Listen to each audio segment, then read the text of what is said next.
शोभना होते मी गव्हर्नमेंट बँकेला प्राचार्य म्हणून होतो. आता सध्या रिटायर झालो. रिटायर होताना माझ्याकडे करणारा बारामती खंडाळी हे 3 बँके होते. आता 2 वर्ष झालं मी रिटायर झालो. मी अर्बन कोऑपरेटिव्ह बँक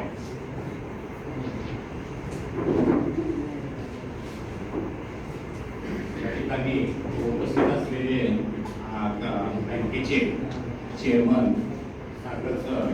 सागर नंदकुमार पाटील, त्याचबरोबर त्यांचे सर्व बँकेचे पदाधिकारी, त्याचप्रमाणे संस्थापक चेअरमन नंदकुमार फाटे, ज्यांना आम्ही नाना म्हणतो, नाना फाटे म्हणतो, आणि त्याचबरोबर ते जिल्ह्याचे अंधश्रद्धा निर्मूलन समितीचे अध्यक्ष पण आहेत नाना फाटे.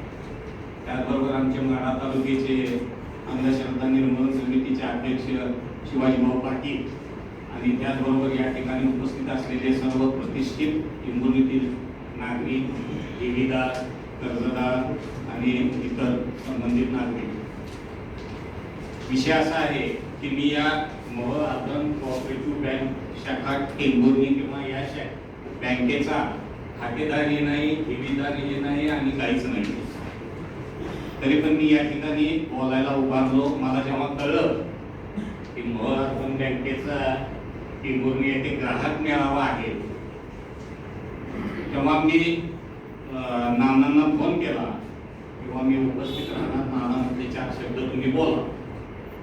नानांनी असं म्हणायचं कारण असं की ही जी काय मोहोळ अर्बन कोऑपरेटिव्ह बँक 97 साली स्थापन झाली, त्यावेळेस मी मोहोळमध्ये होतो नोकरीसाठी, आणि स्थापनेच्या कार्यक्रमाच्या मॅनेजमेंट म्हणा, कार्यकर्ता म्हणा, स्वयंसेवक म्हणून त्या ठिकाणी मी कामकाज केलेलं आहे. त्याचं कारण असं की त्या ठिकाणी नाना, आम्ही सगळेजण मराठा सेवा संघाची स्थापना, जिल्ह्यातली मराठा सेवा संघाची स्थापना पहिल्यांदा मोहोळच्या कार्यकर्त्यांनी आणि नाना पाटील यांनी पहिली शाखा मोहोळला काढलेली आहे. त्याचबरोबर आम्ही सगळे अंधश्रद्धा निर्मूलन समितीच्या माध्यमातून, बामसेटच्या माध्यमातून त्या ठिकाणी काम करत होतो.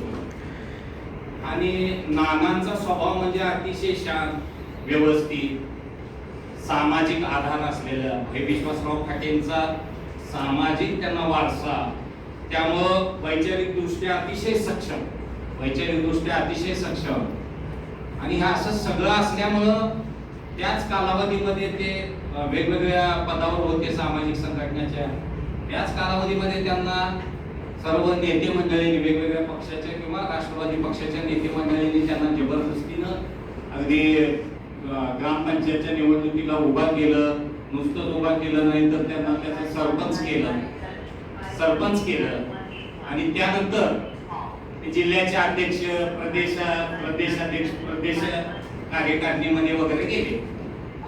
आता सांगायचा उद्देश असा, हे सर्व सांगायचा उद्देश असा की त्यांचा जो सामाजिक वारसाचा जो नैतिकतेचा जो आधार आहे, त्याला अनुसरून त्यांच्या डोक्यामध्ये आलं की आपण एक बँक उभा करू किंवा पतसंस्था उभा करू. त्यावेळेस आम्ही जवळचे कार्यकर्ते होते. आम्ही म्हणलं नाना कशाला एवढं ते राजकारण तुमच्या मागे आहे, समाजकारण आहे. आणि दुसरं गोष्ट म्हणजे त्यांचं लोकसेवा हॉटेल, लॉज आणि बार सोलापूर जिल्ह्यातलं एक टॉपचे 2-3 बार म्हणले तर ते लोकसेवा लॉज मध्ये बार होतं. त्याचं उत्पन्न महिन्याला लाखो रुपये होतं. म्हणजे अगदी जिल्ह्यामध्ये 2-3 बार जर काढले तर ते, परंतु सामाजिक विचार डोक्यात असल्यामुळं, वेगवेगळ्या सामाजिक संघटनेमध्ये काम करत असल्यामुळं त्यांनी काय केलं की अक्षरशः लाखो रुपयाचं उत्पन्न मिळणारा बारच बंद करून टाकला, आणि त्या ठिकाणी नुसतं त्याने रेस्टॉरंट, लॉज आणि जेवणासंबंधीच तेवढं ठेवलं.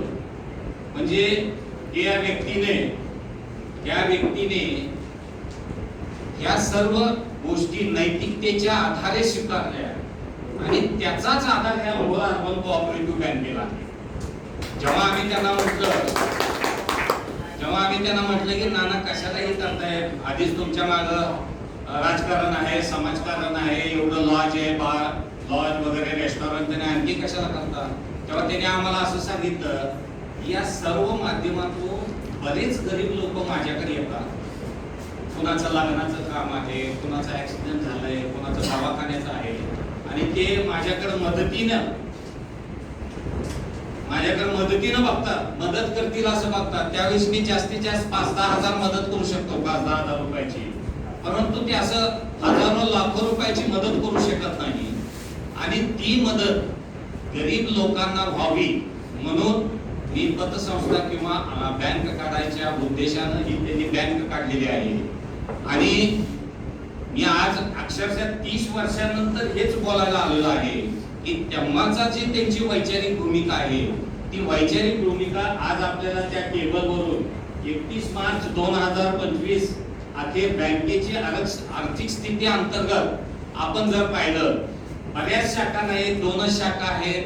परंतु जे काय आहे ते नैतिकतेच्या माध्यमातून व्यवस्थित लोकांचा विश्वास ठेवून कुठलाही भ्रष्टाचार भानगडी नाहीतर काय आपल्याला मोहत जवळच असल्यामुळे काही गोंधळ वगैरे झाला असता तर पेपर मधून आला असता, आपल्याला कळाला असता. मागील 20 वर्षामध्ये बघतो अनेक बँका, पतसंस्था, मोठ्या मोठ्या लोकांच्या अगदी जिल्हा मध्यवर्ती बँक सुद्धा या सगळ्याचं काय झालं ते मी तुम्हा लोकांना सांगायची गरज नाही.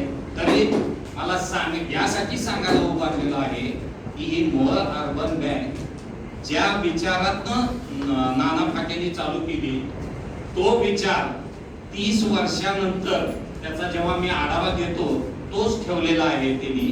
आणि त्या माध्यमातून कुणाची फसवणूक आडवणूक न करता एक आपल्या आजूबाजूच्या समाजाच्या गरीब लोकांचं कल्याण व्हावं आणि इतरांची ही सोय व्हावी अशा दृष्टिकोनातून ही योजना त्यांनी बँकेची योजनाच म्हणावं लागेल, योजना त्यांनी राबवली.